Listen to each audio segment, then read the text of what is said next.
Como todos sabéis, hace unos días ocurrió una tragedia en las profundidades del océano. A raíz de esto despertó mi curiosidad sobre cómo se comporta nuestro cuerpo durante el buceo. Por ello, os traigo un vídeo en el que os contaré lo que ocurre a nuestro cuerpo cuando se realizan inmersiones a gran profundidad y los riesgos a los que nos exponemos. Al final del vídeo relacionaré esos conocimientos con lo que pasó en el sumergible Titán.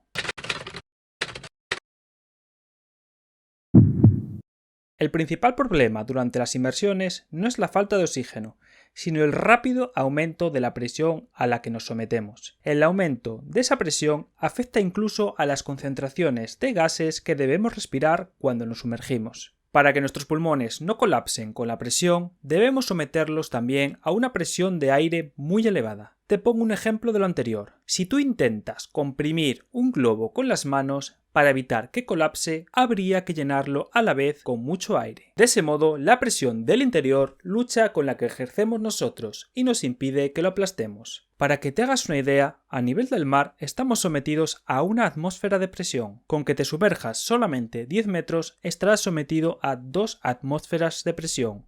Una por el peso del aire del exterior y otra por la columna de 10 metros de agua. A los 20 metros tendrás que soportar 3 atmósferas. ¿Qué les ocurre a los recipientes con gases cuando aumentamos tanto la presión? Esto que te voy a contar ahora se puede aplicar también a nuestros pulmones. Imagina que tenemos una botella con 1 litro de aire. Cuando la sumergimos a 10 metros, el aire de esa botella pasaría a ocupar medio litro. A 70 metros ocuparía 125 mililitros. Como te puedes imaginar, sería un desastre si nuestros pulmones pasasen a ocupar una octava parte de su volumen. ¿Qué gases respiran los buceadores?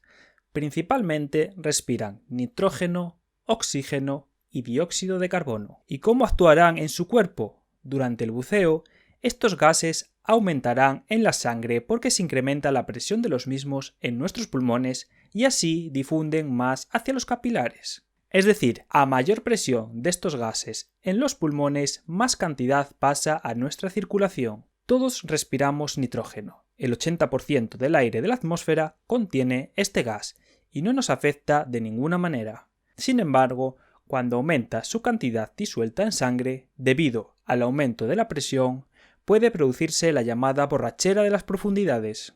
Es como si estuvieras borracho, pero en el fondo del mar. Como te puedes imaginar, esto no es buena idea. El buceador prestará menos atención a lo que le rodea, tendrá conductas de riesgo. Si sigue descendiendo, empezará a perder la fuerza y terminará por perder el conocimiento. ¡Ojo! El oxígeno también se vuelve letal a grandes presiones. Cuando estamos sometidos a muchas atmósferas de presión, el oxígeno disuelto en sangre aumenta. Respirar oxígeno a 4 atmósferas de presión produciría convulsiones y posteriormente el coma. Estas convulsiones se producen sin previo aviso, siendo letales en un entorno acuático. Hay síntomas más leves que pueden avisarnos de que algo no va bien: calambres musculares, mareos, mala visión, desorientación y náuseas.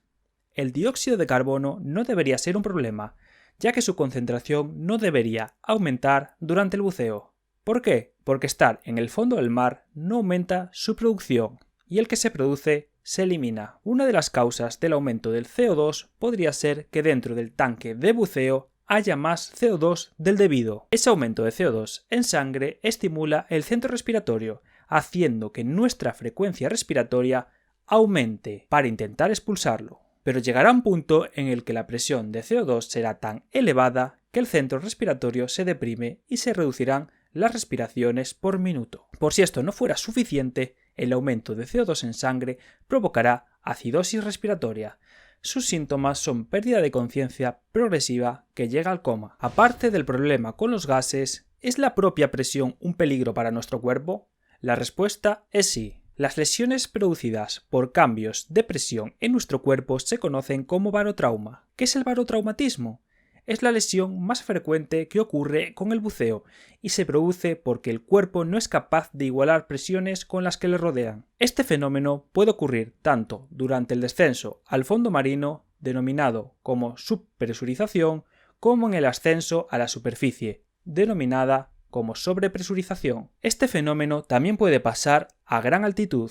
A medida que el buzo desciende, el aire de sus pulmones se comprime y aparece edema pulmonar y hemorragia, aunque lo más peligroso sin duda son los barotraumatismos al ascender. Al ascender a nivel pulmonar se pueden romper los capilares, favoreciendo la entrada de gas a nuestro sistema circulatorio. Este daño es secundario a la expansión de gas que contienen, es decir, los pulmones se hinchan.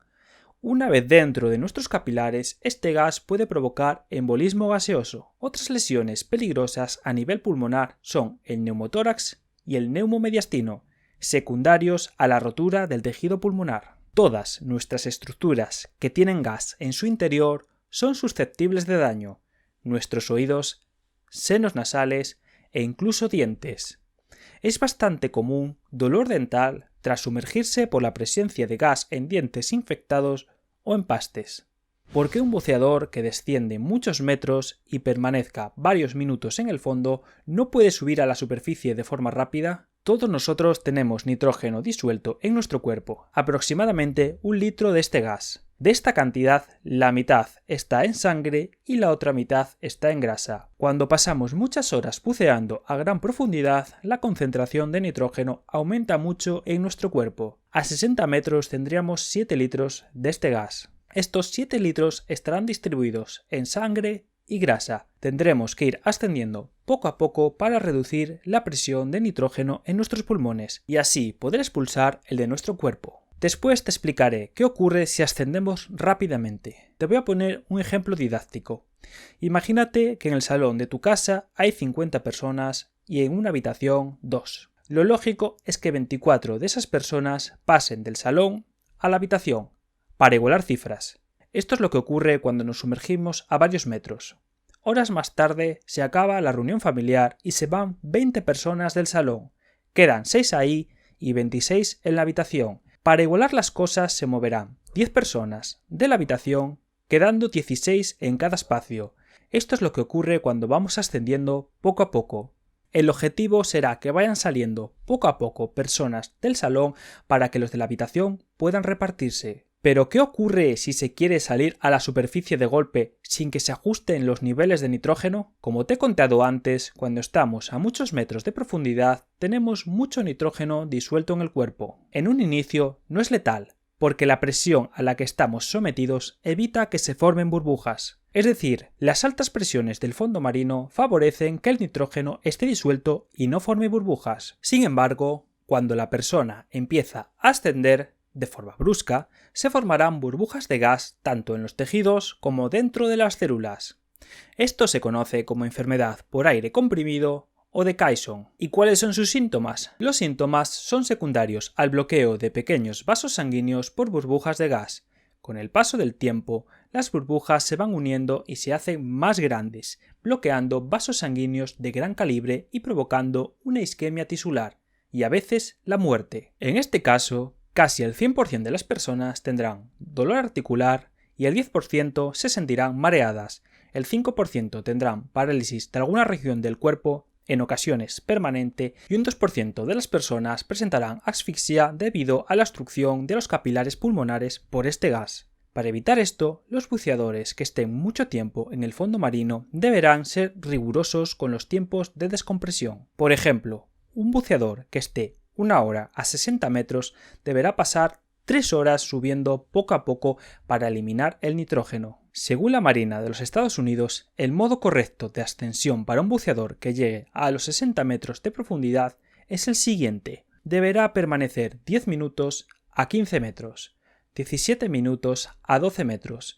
19 minutos a 9 metros, 50 minutos a 6 metros y 84 minutos a 3 metros. Si el nitrógeno puede ser tan letal, ¿existe alguna alternativa? Sí.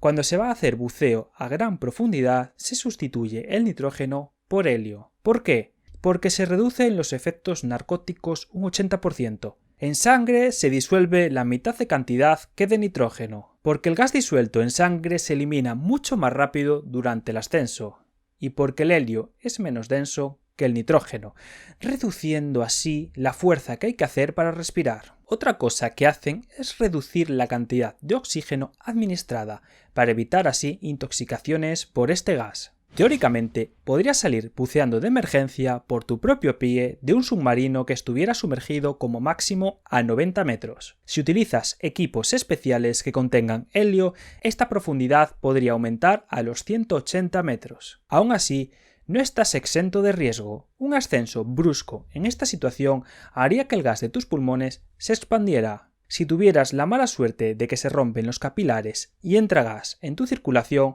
puedes sufrir una embolia gaseosa. Una técnica para evitar esto es ir soltando aire a medida que asciendes. Entonces, ¿era posible que las personas del sumergible Titan salieran buceando? Supongamos que ese sumergible no estaba a 4000 metros, sino a 500. Además, supongamos que podían abrir la escotilla desde el interior. ¿Hubieran podido salir nadando hacia la superficie? A esa profundidad, el cuerpo humano estaría sometido a 50 atmósferas de presión, algo totalmente incompatible con la vida. Los tímpanos se romperían, los pulmones colapsarían, los vasos sanguíneos se dañarían provocando hemorragias internas, las articulaciones también colapsarían debido a la alta presión que deben soportar, con lo cual, si a 500 metros sería imposible, a 4000 no habría ninguna posibilidad de supervivencia. Si la presión a esa profundidad es capaz de hacer pedazos un sumergible de metal, imaginaros lo que haría con tus órganos y huesos. Déjame en los comentarios qué te ha parecido el vídeo y aquello que has considerado más interesante. Si te ha gustado, suscríbete, dale like y compártelo con tus amigos y conocidos. Poco a poco estamos construyendo una comunidad de gente a la que le interesa la información sanitaria de calidad. Nos vemos en el siguiente vídeo. ¡Chao!